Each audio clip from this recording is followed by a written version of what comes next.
Hello guys, in this video my focus is going to be on the turn of the century into the 1700s or the 18th century.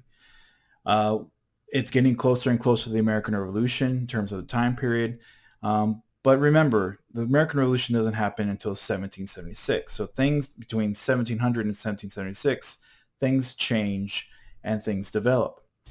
So what I want to focus on is what's happening in the colony life, what's happening in society, what's happening in the culture to eventually lead down to the American Revolution. And keep in mind, these people really don't know that's going to happen, but we're going to talk about some interesting things or ideas that start to develop in the colonial life. Just like before, we have an objective. It's similar to the ones we've already had. Explain how and why various European colonies developed and expanded from 1607 to 1754. Here's my argument. In the 18th century, colonial society changed along with events in Great Britain, participated in booming trade. However, even events will begin to unfold that will begin to set apart the North American colonies from the rest of the British Empire. So let's look into how the colony is growing. You actually have a high birth rate and continuing immigration into the colonies this time. Around 1700, the population is about 265,000, but by 1770, on the eve of the American Revolution, the population is going to be about 2.3 million people in colonial North America. So during the 18th century, during the 1700s, England didn't want to lose teachers, ministers, weavers, and carpenters. So those people are going to come from other parts of Europe because colonial society is becoming a more welcome place for more opportunity for those English. So they're really trying not to have, I guess, what you would call a brain drain happening from England at this time. Instead, they encourage non-English immigration, more people from mainland Europe to come in. What's the attraction? The availability of land, ability for economic mobility, and no military draft. Remember, Europe has a series of wars oftentimes, and in the colonies, that's really not taking place. You also have a lot of convicts coming in, especially to Chesapeake, to find work. So England's saying, let the convicts go, let them go over there to the colonies. 1740, they offered European British citizenship after 7 years. So if you're coming from Europe, mainland Europe, and going to the colonies, and you live there for 7 years, you become a British citizen. That doesn't actually happen in England for immigrants going into the mother country, but in the colonies, they're allowing that to happen. You have a lot of Scottish coming in and Scot-Irish. Many of them are doctors. Many of them are Presbyterian ministers of Scottish origin. And you also have a lot of German immigrants, 110,000 Germans coming into the colonies at the time. They're coming from the valley of the Rhine River, and many times they're products of the Lutheran Catholic conflict happening in Germany. Sometimes if you're a Catholic and living under a Lutheran prince, you are oppressed, and vice versa for Lutherans living under a Catholic prince in Germany. And you got to understand, Germany is not one country at this time. It's many different areas that would make up what we call Germany today. And usually they come over with their entire family. So you have that stability of the immigrant experience coming from Germany. They go to places like rural New York, western Pennsylvania, and the southern backcountry. There is growing religious diversity at this time. Most religions were either Congregationalists or Anglican. Almost all colonies had taxes to pay for established religion. So it's not like what we think freedom religion today. People had freedom of worship, but you still had to pay taxes for the established church. Even after the American Revolution, even after the First Amendment, Massachusetts will have taxes paid for the established church. But religion tolerance was becoming more and more the norm in colonial. For Native Americans had been living alongside English for about 100 years now. By 1700, Indians were part of the British imperial system. They had been accustomed to using European products, and some found them actually essential. Planters and farmers, though, saw Indians as obstacles because land is essential for English economic independence, and they want to occupy the land that Native Americans have. You have this infamous incident in 1737 of the walking purchase in Pennsylvania. Essentially, the Native Americans agreed to purchase the amount of land that someone could walk in 36 hours.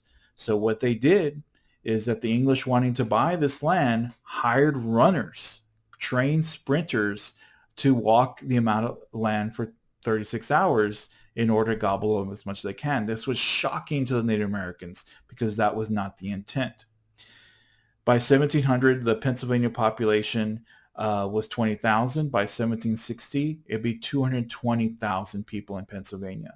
So by the late 1700s, it wasn't the same Quaker society that had once been established, and Native Americans are beginning to have conflict with people moving into Western Pennsylvania at this time. Officials saw Native Americans as allies against France, so maybe to be used against the French. But others saw them as trade partners. So there's this complex relationship between Native Americans and English, and depended on who you were. But definitely for people moving westward, they wanted land. Other people saw them as allies against the French. Next, let's talk about trade. Trade is becoming a greater and greater importance to the British Empire. Great Britain would replace the Netherlands leading in trade. The colonies would enjoy the wealth of the British Empire as a part of the British Empire. Colonies engage more in trade with England and find goods. So they want those finished goods produced in England. And remember, this is the beginning of the Industrial Revolution back home in England, and the colonies want those finished goods.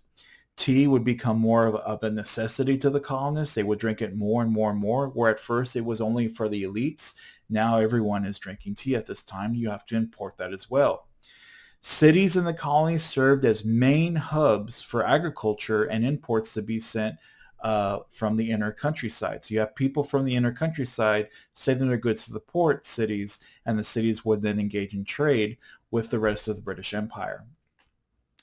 Philadelphia would become the British Empire's third busiest port after London and Liverpool, and Pennsylvania would serve as one of the main bread baskets for the British Empire.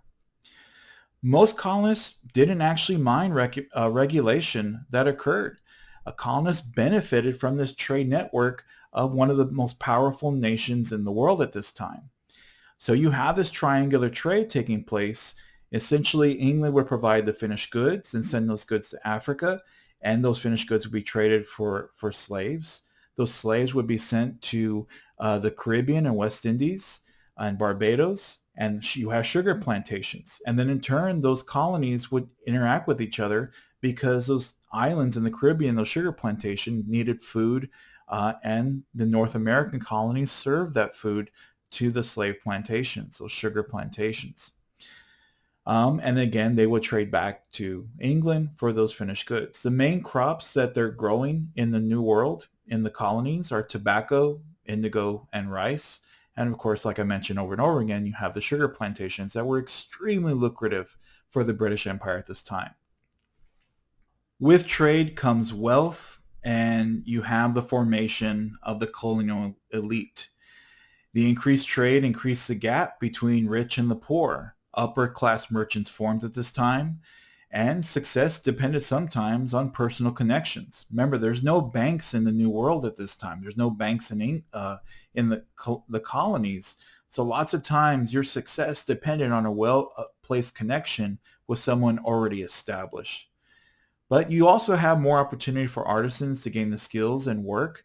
You have people coming to the colonies where back home they wouldn't have had that opportunity.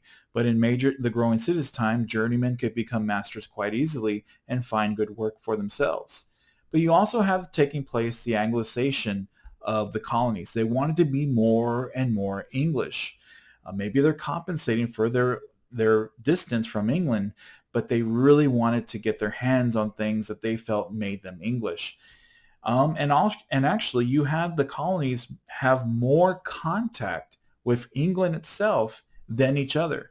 The colonies don't really talk to each other that much at this time, but they have a direct connection through the Atlantic Ocean, through trade with back home in England.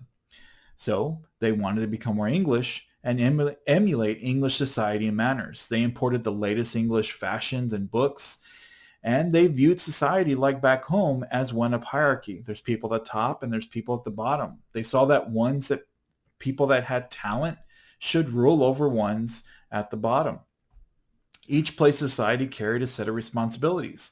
If you look in the picture here, the unique thing about the picture is that they're showing off their dainty hands because they're showing off that they don't have to work and have any kind of manual labor. So you have this idea of society shifting into hierarchy at this time. So how will things change? Things will begin to change towards the end of the 1700s, but these ideas are entrenching itself in colonial society. On the other side of the coin, you have poverty. Slaves did live in a state of poverty at this time, although at the time they wouldn't actually be considered part of society. But poverty does grow during the 18th century. Like I said, you have this growing of gap between the poor and the wealthy at this time. That gap is increasing. However, it's not as increasing as much as it is back home in England. Land speculators and other wealthy planters in some colonies like Virginia were taking more and more land. And remember, at this time, land is everything. Not only is land your source of economic freedom and ability to sustain yourself, but also land is political. Land is your right to vote. If you do not own land, you do not have the right to vote. So land, if you want to move from an impoverished society to someone in the middle class, you have to have land. So by around 1750, half the wealth was concentrated in the hands of the richest 10% because you have some people taking advantage of the situation and gobbling up all the land. Keep this in mind for later, for much of the anger and resentment will come from the people that are frustrated with their situation. Later on, when we talk about the American Revolution, some people are not necessarily talking about rights. They're talking about their economic status in society and angry about that. The majority, they live between those two extremes, between the elite and poverty. The vast majority lived in between there. Free families had the autonomy and freedom that land provided. They can sustain themselves and they have the right to vote, which does not happen in England often. Most people in England do not own land, but the majority of people in the colonies do own land. So they're becoming accustomed to this idea that because I own land, I should have the right to vote and have a say in government. Keep that in mind for later on, because people are going to get angry because they don't have a say, even though they're accustomed to having a say because they own land. So if you think about it, land ownership is equal to the right to vote, it's equal to liberty, and it's equal to economic independence. So land is tied to all those. And last but not least, let's discuss how women are changing at this time. Women are an integral part of the household economy. All members of the family contribute to the household. Women work in the fields with men, but women are also working in the household. They have to grow food for their own consumption and enough land to pass on to their sons. So the family unit, this household economy is very important, and women are an integral part to that household economy. But at the same time, as you see in the painting here, families are growing. People are living longer. And with these larger families, women are having to do more work. They're expected to be good mothers. They're expected to devote their lives to being good wives. And some states basically are not respecting that in terms of what women are doing. Laws require that the states pass to the oldest sons, not women. But the difference is that basically if women aren't involved in the family, that's the difference between a family becoming poor and becoming middle class, because there's so much work that's involved. They have to raise the children, they have to do all the housework, and they work up from sun up to sundown. It could be argued that in colonial society, women are the hardest workers. So in closing, there are major changes taking place in the 1700s. Between 1700 and 1770, you have economic growth, you have population growth, you have change in society, changes of an economic class. You have all these changes, and they're all taking place. But keep in mind, when we get to the American Revolution, these things have an effect in terms of how the revolution takes place and the ideas and the people fighting in this revolution. Thank you for watching.